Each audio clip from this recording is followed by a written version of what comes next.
Bonjour, je suis Delphine Zanelli.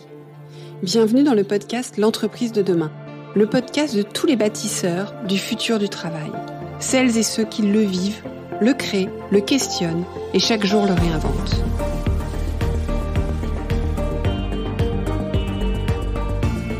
Une entreprise plus vertueuse et soucieuse de son impact social pour une société meilleure.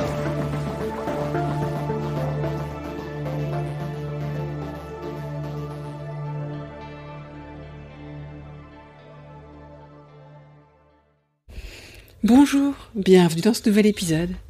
J'espère que vous allez bien. Alors aujourd'hui, on ouvre le 4e épisode de la saison en cours sur la thématique de l'emploi des seniors et de la réforme du travail. Alors, pourquoi ces saisons, pourquoi ces thématiques? Déjà, je vous explique brièvement.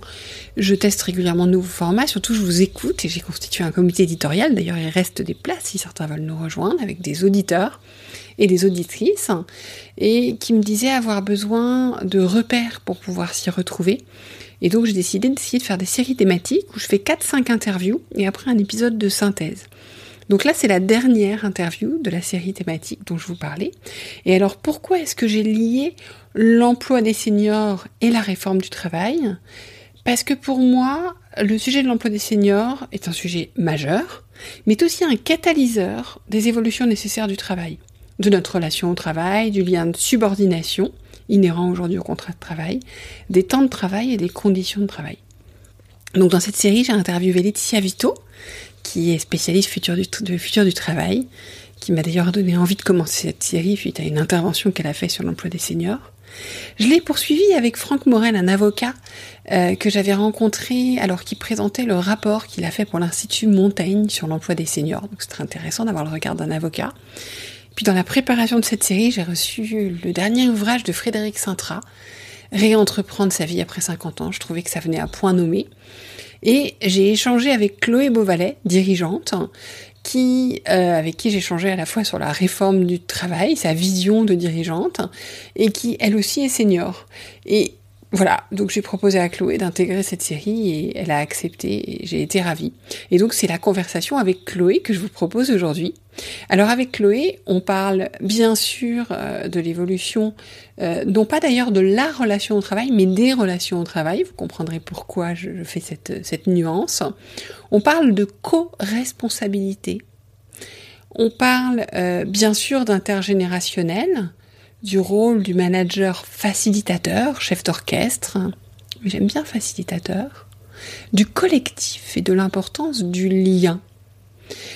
C'est un épisode, finalement, où on traite beaucoup de sujets, on a un regard assez complet, vous y trouverez beaucoup d'inspiration, je suis sûre qu'il va beaucoup vous plaire. Avant de vous laisser nous écouter, je voulais vous redire 3 choses importantes.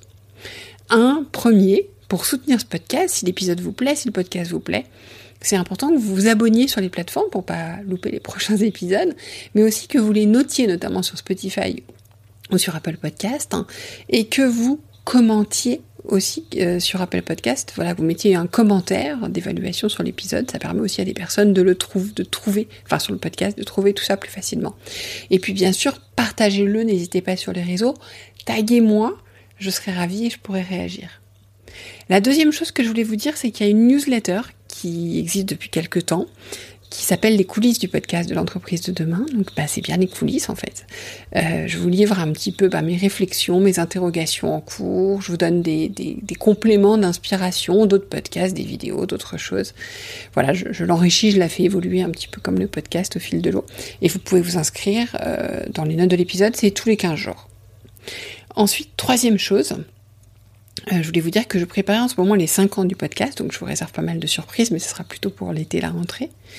Et que j'ai préparé notamment un set, en fait, à la demande de dirigeants, de DRH, j'ai préparé un set de plusieurs conférences qui rassemblent en fait l'ensemble des apprentissages du podcast et de mes accompagnements de managers et de dirigeants, parce que ça fait plus de 20 ans que je fais ça, et j'ai accompagné quand même un bon nombre d'entreprises, et donc je décrypte les évolutions du travail, et plus largement de la société, j'analyse les pratiques des pionniers, ce qui fait naître leur audace, et j'ouvre la voie, je vous propose des je fais des propositions très pragmatiques, issues des pratiques des pionniers, pour répondre aux enjeux de vos entreprises et adaptées à vos métiers. C'est-à-dire que je personnalise en fait en fonction de votre secteur, de votre métier, de vos enjeux et de vos problématiques. J'en fais sur la thématique des nouveaux modes de leadership, sur l'engagement des collaborateurs, sur le management intergénérationnel, sur le collectif ou comment, bien sûr, faire revenir les collaborateurs au bureau, et puis sur l'audace.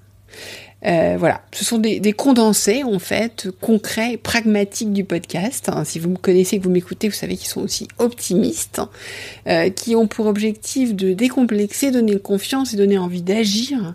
Et voilà, c'est ce condensé de 50 podcasts et 25 ans de pratique en 45 minutes ou 1h30 selon le temps dont vous disposez. Que ça vous intéresse, vous pouvez m'écrire, n'hésitez pas à en parler autour de vous. Sur ce, je vous laisse en compagnie de notre conversation et je vous souhaite un très bon épisode. Bonjour Chloé. Bonjour Delphine. Merci d'être là avec moi aujourd'hui. Pour commencer, je vais vous proposer de vous présenter à nos auditeurs et nos auditrices. Je m'appelle Chloé Beauvalet. Je vais me présenter peut-être un peu différemment et pas de façon linéaire. En fait, je vais dire que je suis manager et j'ai eu l'occasion de l'exercer dans des fonctions différentes. J'ai été consultante où finalement on manage des clients. J'ai été en management hiérarchique où j'ai eu des équipes, probablement pratiquement toujours autour des sujets de clients, d'expérience client, de marketing client. J'ai fait du management transversal, donc beaucoup de transformation et comment on accompagne des démarches plutôt d'innovation participative ou collaborative. Et puis, je suis aussi administratrice indépendante, donc dans une démarche de management indirect. Donc finalement, des façons de manager qui sont très différentes et que j'ai fait à peu près toujours dans des univers B2C, dans le conseil en communication, chez Canal+, au PMU, chez BNP Paribas, chez un outsourceur de relations clients qui vient de changer de nom et qui s'appelle Foundever, et chez Boulanger, dans le retail. D'accord, merci. Donc un regard très riche, puisque du coup, avec une expérience hyper intéressante. Donc la première question que je voulais vous poser, c'était quel était votre regard de dirigeante sur l'évolution de la relation au travail et ce que vous aviez observé ces dernières années ? Moi, ce que je trouve le plus marquant, et d'ailleurs qu'on voit beaucoup dans la littérature sur le sujet du travail, et y compris dans votre podcast, c'est le fait que ce soit très diffracté. Il y a finalement des relations au travail, et je pense que si on essaye de penser une relation au travail, on se trompe et on passe à côté d'un vrai sujet. Et c'est pas juste un sujet de génération, qu'on a beaucoup évoqué finalement ces dernières années. C'est un sujet beaucoup plus large, finalement, de positionnement par rapport au travail qui cherche du sens. Et à partir du moment où on cherche du sens, chacun trouve son propre sens et sa propre relation au travail. Donc je dirais une individualisation de la relation au travail avec des exigences qui sont très diversifiées. Mais en tout cas, le repositionnement du travail comme un moyen et non pas comme une finalité, ça, je pense que c'est assez transverse. Oui, donc ça veut dire une place du travail dans notre vie qui a un petit peu changé quand même. Ouais, il me semble. Et un rapport au temps de travail aussi, peut-être ? Je ne sais pas, est-ce que c'est quelque chose que vous constatez ? Est-ce qu'on a envie d'avoir le temps de faire d'autres choses, d'autres business aussi éventuellement, ou d'autres activités à côté du travail ? Alors, dans le côté protéiforme, il y a évidemment que le travail n'a pas exactement la même place quand on est cadre dirigeant ou quand on est ouvrier, quand on adore son travail ou quand on le subit. Et donc forcément, ça a un impact sur le temps qu'on a envie d'y accorder selon à quel point on s'y épanouit ou pas. Mais je pense qu'effectivement, c'est aussi une façon plus souple de gérer son temps de travail. Et on voit bien qu'il y a des gens qui veulent bien travailler, par exemple, le soir tard, mais qui préfèrent s'arrêter l'après-midi pour aller faire leur jardin, parce que le faire la nuit, évidemment, c'est plus compliqué. Faire des courses, s'occuper de leur famille, chercher les enfants à la sortie de l'école, enfin, peu importe. Mais en tout cas, il y a une dimension d'assouplissement du cadre du travail qui est probablement une exigence assez transversale. Ouais, vous pensez que c'est possible à mettre en œuvre ? En fait, je pense que oui. Je pense que c'est un gros lâcher-prise qui est pas évident et que ça implique un management extrêmement resserré et une connaissance des équipes. Donc il faut qu'il y ait beaucoup de confiance. Et ça, c'est pas quelque chose qu'on plaque en disant à partir de demain, on lâche. C'est quelque chose qui s'organise dans la durée et parce qu'on est en très grande maîtrise, on peut lâcher prise. Je vois aussi, ça commence, mais je pense que sur l'évolution, sur la personnalisation, la flexibilisation donc, du travail. Dans l'urgence, on a mis en place des accords de télétravail pour essayer de régulariser ce qui était fait pour ceux qui n'en avaient pas pendant le Covid. Et là, les entreprises regardent plus loin. C'est vrai qu'il y a des données démographiques, il y a des tas de choses qui sont interpellantes, et du coup qui se disent qu'est-ce que je vais pouvoir proposer de différent. Et là, juste avant vous, je discutais avec une industrie Et demain, je suis en conférence avec des DRH de l'industrie aussi.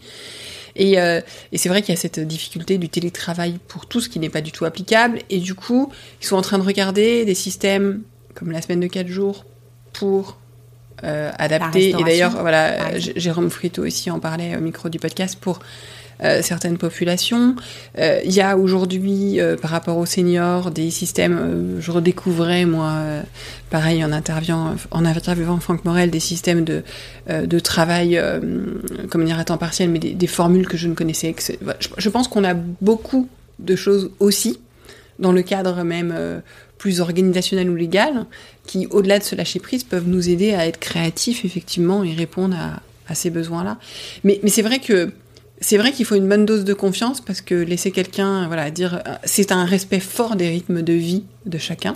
Et c'est aussi la nécessité de trouver ce socle commun qui permet de garantir une égalité de traitement, qui sera dans l'équité et pas dans l'égalité. Oui, c'est quand mais il faut que personne ne se sente lésé en disant finalement pourquoi lui il a le droit de travailler à distance et pas moi, pourquoi lui il a le droit de travailler sur des horaires et pas moi. Parce que pour tous les métiers c'est pas la même chose, les contraintes sont pas les mêmes, mais pour autant il faut que chacun y trouve son compte. Voilà.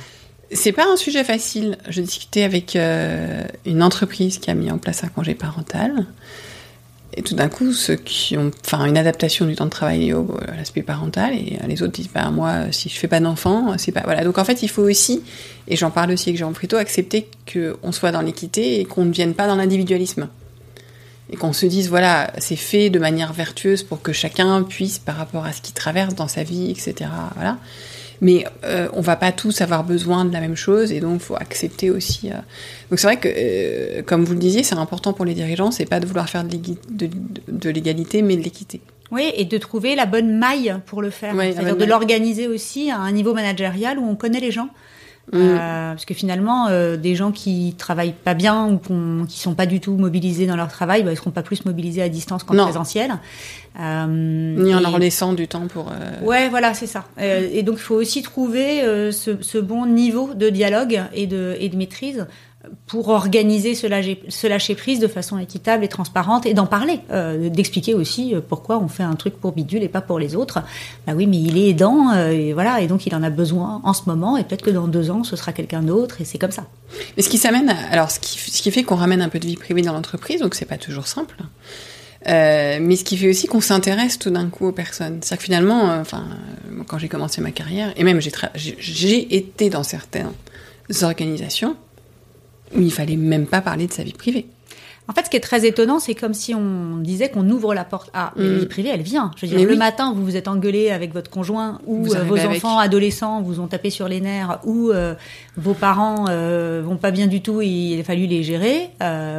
Imaginez qu'on arrive au boulot et que d'un seul coup, on l'a tout oublié et qu'on n'est que le professionnel, mais no way, ça n'existe pas. Donc, pour moi, c'est pas tellement le laisser rentrer, c'est prendre conscience qu'il y est déjà et savoir ce qu'on en fait. Ouais, exactement, tout à fait. Je voulais revenir avec vous aussi, je lisais une récente étude de l'Institut Montaigne qui soulignait que 60% des travailleurs déclaraient que leur charge de travail avait augmenté ces 5 dernières années, et qui expliquait, alors ce qui est plutôt un sentiment qu'un volume horaire d'augmentation de la charge de travail, qui était le manque de soutien par le management, la charge psychique ou la faible autonomie. Qu'est-ce que vous avez, vous, constaté ? Est-ce que c'est des choses que vous avez constatées ? Moi, je constate tous les jours ce problème de charge, parce que j'ai l'impression que personne n'a le temps de rien. J'ai aussi l'impression que personne ne pilote rien. Je vois dans tous mes contacts. C'est-à-dire que surtout ça, c'est-à-dire qu'on ne pilote pas. Donc, du coup, par définition, on n'a pas le temps, parce que si on pilote pas le temps, le temps nous pilote, donc ça ne marche pas. Mais est-ce que c'est quelque chose de nouveau ou pas ? Je sais pas, moi j'ai l'impression que c'est à la croisée de plein de problématiques. C'est que je pense qu'il y a un degré d'incertitude colossal qui augmente la charge mentale. C'est quand même qu'il y a plein d'entreprises, de situations, de contextes, de secteurs qui sont honnêtement dans le brouillard, et y compris des dirigeants qui sont dans le brouillard, plus des tensions justement du fait de cette individualisation de la relation au travail qui fait que certaines générations ou certaines personnes qui sont plus dans la norme que d'autres ont du mal à comprendre que le rapport au travail n'est pas du tout le même quand on est maman solo avec 3 enfants à élever, ou quand on est famille recomposée avec 5 enfants 1 semaine sur 2, ou je sais pas quoi. Donc je pense aussi qu'il y a voilà, il y a des tensions sociales qui se retrouvent dans l'entreprise. Et puis après, je pense que sur la charge de travail, il y a aussi qu'on a du mal à déconstruire des modèles mentaux d'entreprise qui sont très sous-jacents et où travailler beaucoup est quand même très bien perçu. Et donc, on charge un peu la mule, plus la trouille dans un moment d'incertitude de prendre des décisions qui ne seraient pas les bonnes, et le fait de se tenir chaud en allant chercher plus de gens, en faisant plus de réunions ou plus de mails pour se couvrir. Alors, ça peut être conscient ou inconscient, mais le fait de se dire si on partage à plusieurs, finalement, ce sera moins dangereux et ça permettra de partager cette charge mentale. Donc, je pense qu'il y a sûrement plein de facteurs qui conduisent à cette perception. Qu'il faudrait faire évoluer, parce qu'aujourd'hui, on a une reconnaissance des burn-out, on a des difficultés, voilà. Et je questionnais aussi, parce que quand on voit là dans l'étude que ça questionne la faible autonomie, c'est vrai qu'aujourd'hui, on voit un besoin de liberté, de collaboratif et d'autonomie aussi, plus que de liens de subordination. Voilà. Et est-ce que ça participe pas à cette fatigue ? Oui, alors d'ailleurs, c'est contradictoire de dire je veux plus de liberté et d'autonomie et plus de collaboratif et de participatif. Et donc, c'est aussi une tendance qu'on a chacun de retrouver, si on prend l'analyse transactionnelle de base, là, on veut des relations adulte-adulte et non pas ni un manager expert qui m'apprend ce que je vais faire parce que de toute façon, lui-même, il ne le sait pas, ni une entreprise, marque employeur qui me regarde de haut en disant déjà, tu dis merci à la dame pour le salaire à la fin du mois, mais c'est un truc, effectivement, où on est l'un en face de l'autre. Alors, il y a quelquefois des tensions sur le marché du travail qui mettent même le collaborateur en situation un peu surplombante par rapport à la marque employeur, ce qui n'est pas forcément très sain non plus. Mais en tout cas, de se dire on est dans un truc qui peut être gagnant-gagnant pour peu qu'on le regarde en face comme des grands, bah ça, pour le coup, moi, je trouve que c'est plutôt de bon augure. Oui, mais on veut cette relation d'adulte à adulte et parfois, on constate quand même que le comportement du collaborateur va souvent rester enfant à adulte. C'est-à-dire qu'on veut être dans l'adulte à adulte, mais pas toujours prendre la responsabilité que ça implique. Mais de la même façon, on peut avoir des entreprises qui ont très envie d'être dans une relation d'égal à égal et qui en fait trouvent quand même qu'il est très très pénible, ce collaborateur, à avoir ses exigences. Donc je pense que c'est dans les deux sens. Et que ça implique effectivement une responsabilité de part et d'autre et aussi une explicitation finalement de ce que chacun attend du travail.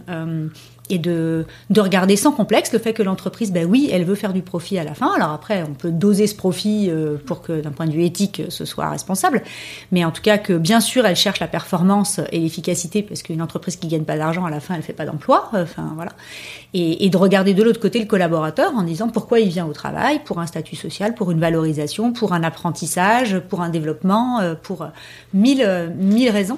Et est-ce que ce pourquoi vous l'avez vu évoluer ? On revient un petit peu à ce que je disais tout à l'heure, mais est-ce que vous l'avez vu évoluer sur des types de postes dans les années qui viennent de passer ou pas ?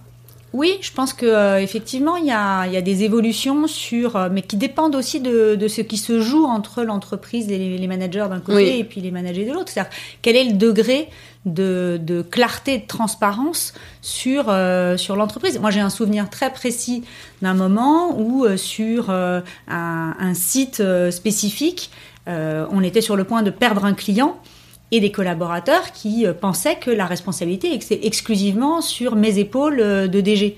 Non, en fait, les emplois qui sont en jeu, c'est bien plus les emplois locaux. Et moi, mon rôle de DG, c'est de trouver des solutions. Mais si j'en ai pas, en fait. Donc, le but, c'est de conserver le client à tout prix. Et c'est une co-responsabilité. Et ça se partage, ça s'explique. Et effectivement, ça se décrète pas. C'est-à-dire de dire du jour au lendemain à quelqu'un, t'es co-responsable du succès de l'entreprise. Non, moi je suis salarié à la fin du mois et en plus au SMIC, donc vous êtes gentil, mais vous allez juste me donner mon salaire et basta. Donc c'est aussi une façon de piloter l'entreprise, on parlait de pilotage tout à l'heure, qui est très ouverte pour expliquer les finalités, les parties prenantes, les effets de levier, les risques, les opportunités à aller saisir et la contribution de chacun. Et moi je trouve que plutôt que de parler de subordination ou de partenariat un peu utopique, parler de cette coopération pour travailler en complémentarité, enfin tous ces trucs qui commencent par co là au début, et de se dire comment on arrive à être co-responsable du fonctionnement optimal de ce collectif qu'est l'écosystème d'une entreprise, ça c'est canon. Enfin là on peut tout faire quoi. Et vous pensez qu'on est mature globalement pour ça ? Non, plus ou moins. Enfin je pense qu'il y a tout.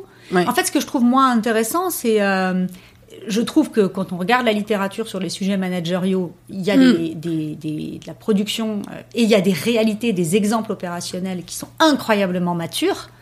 Et puis, il y a aussi des comportements, et qui peuvent même être des comportements isolés d'un manager dans une entreprise extrêmement mature. Enfin, et c'est là où il y a plein de tensions dans tous les sens. Moi, la bonne nouvelle, je trouve, c'est que finalement, du management à l'ancienne, parent-enfant, un peu tradit, devient de plus en plus inacceptable, et que donc la tendance, elle va sur des modalités relationnelles à l'intérieur du monde du travail qui sont quand même vachement rénovées. Et par envie aussi de beaucoup de dirigeants. Qui se retrouvent en se rendant compte qu'en fait, ils subissent eux-mêmes cette relation. Ouais, puis ils sont très seuls, sinon. Ouais. Sinon, ils sont très seuls. On parle beaucoup de la solitude du dirigeant. Et c'est vrai qu'il faut être clair en disant que quand on est manager, on n'est pas simplement chef d'orchestre. On assume aussi des responsabilités qui sont pas cool, qui sont douloureuses, qui sont compliquées. Enfin, tout le monde n'aimerait pas les prendre, ces décisions-là. C'est aussi notre job, on est payé pour ça, quoi. C'est clair. Mais voilà, mais malgré tout, voilà, et avec de plus en plus souvent une envie d'être, voilà, de pas être seul et donc de collaborer et donc d'être dans la coopération, etc. Et ça, je pense que c'est important. Je vous propose maintenant, enfin, on peut switcher de sujet, mais dans cette période sur le podcast, on parle à la fois de l'évolution du rapport au travail, de tous les sujets qu'on vient d'avoir, mais on parle aussi de l'emploi des seniors. Et de ce fait, j'aurais voulu que vous, si vous le souhaitez, si vous êtes OK, nous partagez votre expérience de senior sur le marché du travail. J'ai découvert qu'à 45 ans, on commençait à être senior. C'est très pénible, votre affaire. Mais moi aussi, je l'ai découvert à 50 ans, qu'à 45 ans, on était senior.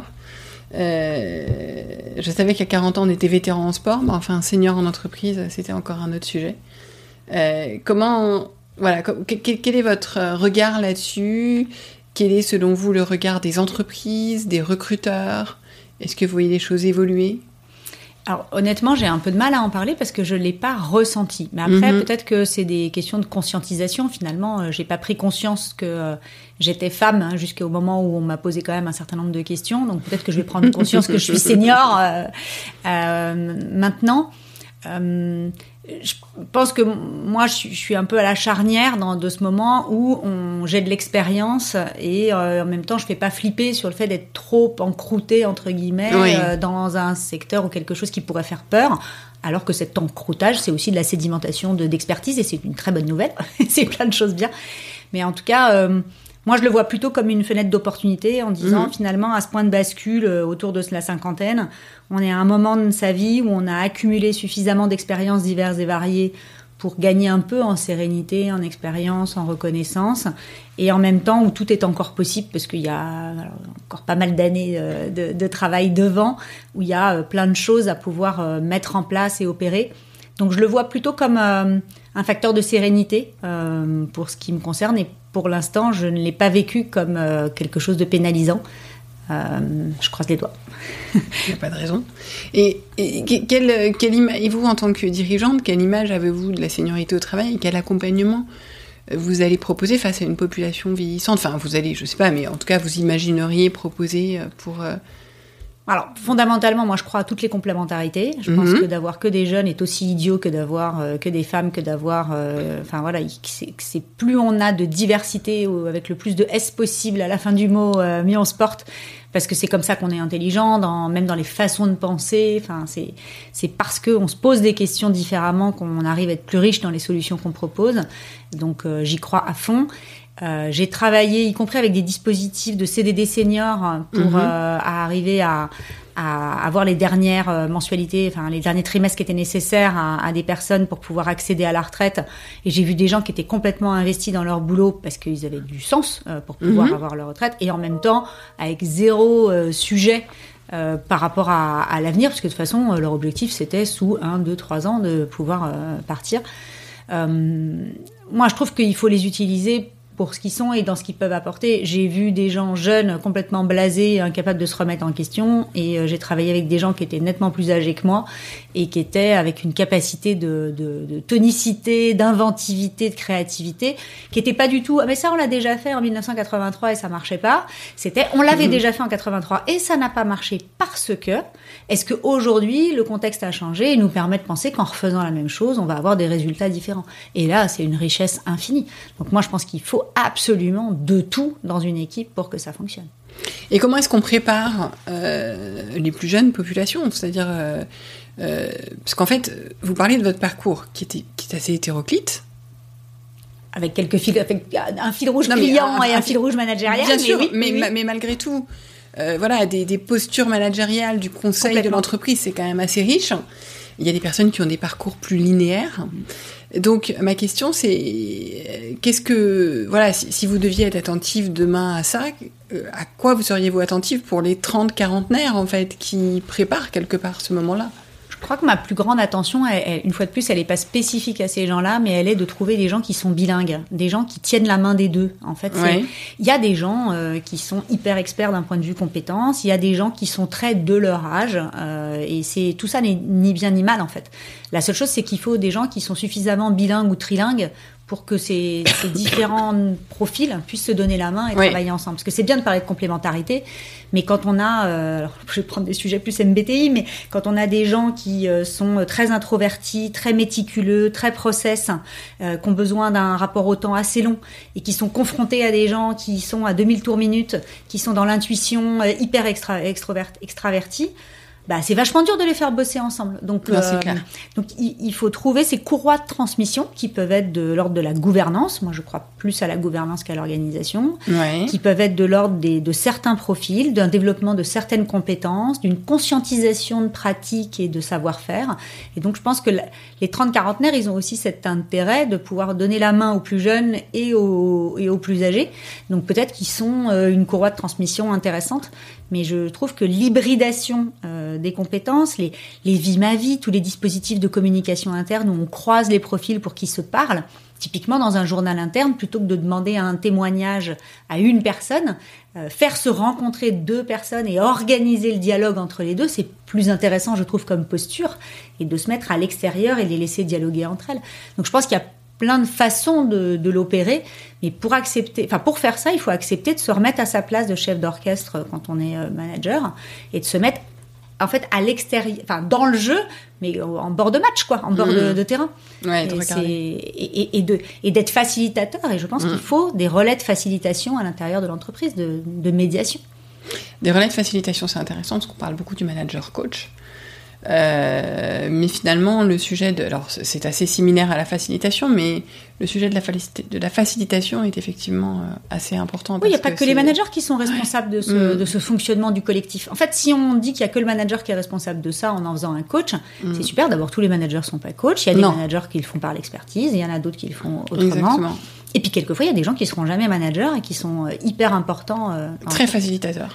En fait, il y a une notion, moi, que je trouve hyper intéressante, qui est une notion de marketing digital, qui est la différence entre l'attribution et la contribution. Dans les parcours digitaux, on va attribuer des ventes à un site parent qui a permis d'avoir le lead.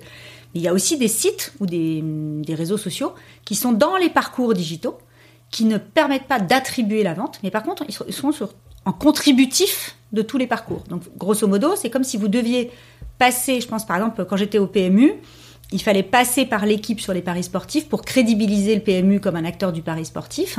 Par contre, l'équipe faisait pas, à mon époque en tout cas, énormément d'ouverture de compte de parieurs au PMU.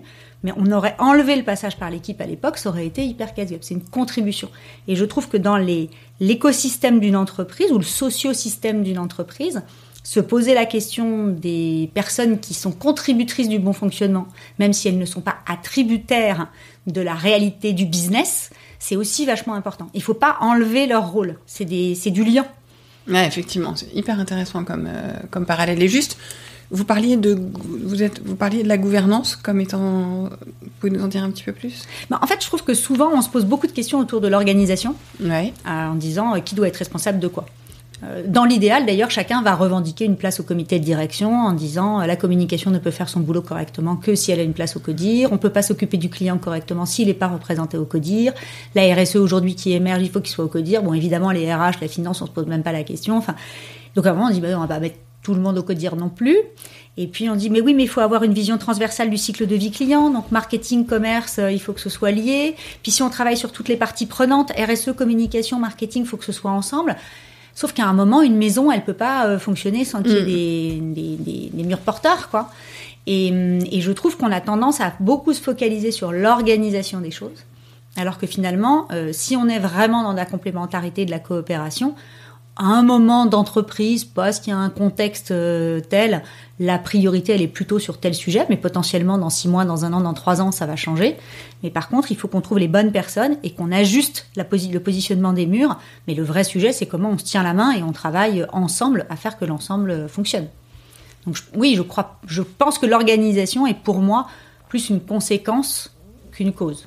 Peut-être un point complémentaire sur cette histoire des complémentarités et des coopérations, que je trouve, moi, un des hommes que je trouve extraordinairement inspirant en ce moment, c'est Olivier Amand qui parle de la 3e voie du vivant et qui, en fait, propose une autre façon de coopérer, qui est finalement celle qu'ont à peu près tous les organismes vivants, aussi bien végétaux qu'animaux, en dehors de l'homme et des parasites, qui est le fait de ne pas être dans l'exploitation d'une ressource pour trouver une solution et délivrer une performance, finalement, on résoudre un problème, mais qui est dans comment on coopère en étant en étant dans l'échange, donc à la fois dans le donner et dans le recevoir, pour trouver des solutions par contournement et intégration des parties prenantes à la résolution du problème posé, quel qu'il soit. Donc c'est un peu théorique, mais en fait c'est très concret, c'est de se dire, plutôt que dans une entreprise en silo, j'ai un problème, je cherche des solutions, je crame du budget, je crame du neurone pour trouver la solution à mon problème. Plutôt que de travailler comme ça, être dans une maïeutique plus collective où on va accoucher des solutions à des problèmes en essayant de minimiser la consommation de temps de neurones et de ressources financières, c'est aussi une façon d'être plus frugaux, mais de façon intelligente et plus efficace de façon durable, parce qu'on va travailler sur un infini d'interactions qui, par définition, est infini. Hyper intéressant. Merci beaucoup. Eh bien, merci beaucoup, Chloé. Eh bien, merci beaucoup, Delphine. Merci pour votre écoute. J'espère que l'épisode vous a plu. Faites-le moi savoir en laissant des étoiles et des commentaires sur Apple Podcast. Cela me permet de le faire connaître, le podcast, et m'encourage à le poursuivre. Rejoignez-moi également sur le groupe LinkedIn L'Entreprise de demain pour échanger avec d'autres auditeurs, proposer des invités.